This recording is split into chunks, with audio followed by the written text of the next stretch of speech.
একটা ছোট গ্রামে থাকত এক গরিব ছেলে, তার নাম ছিল রাশেদ। তার বাবা অনেক আগে মারা গেছে, আর মা মানুষের বাড়িতে কাজ করে কোনোমতে সংসার চালাত। রাশেদের একটা স্বপ্ন ছিল, আমি বড় হয়ে আল্লাহর একজন ভালো বান্দা হব। কিন্তু দারিদ্র্য তাকে প্রতিদিন কষ্ট দিত। অনেক সময় না খেয়ে ঘুমাতে হতো।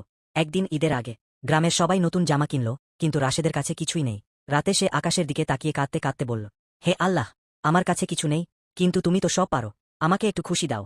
3 দিন দৌড় খবরের আওয়াজ। একজন যুবক ছিল, নাম নাইম। সে নামাজ পড়ত না, সবসময় বলতো, জীবনটা এনজয় করার জন্য, পরে দেখা যাবে। তার মা বারবার বলতো, বাবা, মৃত্যু হঠাৎ আসে।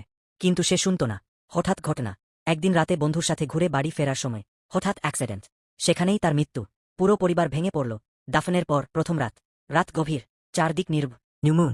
হঠাৎ কবরস্থান থেকে আওয়াজ, আমাকে বের করো, খুব কষ্ট হচ্ছে। পাশের বাড়ির মানুষ ভয়ে কাঁপতে লাগল।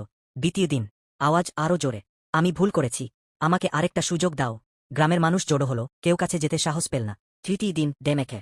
তৃতীয় দিন রাতে শেষবারের মতো আওয়াজ এলো, দুনিয়া মিথ্যা, নামাজ ছাড়া কিছুই কাজে আসেনি। তারপর ফেস উইদাউট মাউথ। সব চুপ। পরিবর্তন। পরের দিন থেকে পুরো গ্রাম নামাজ শুরু করল। সবাই কাঁদতে কাঁদতে তোবা করল। তার মা শুধু বলল, সে বেঁচে থাকতে বুঝল না, কিন্তু তার আওয়াজ সবাইকে বদলে দিল।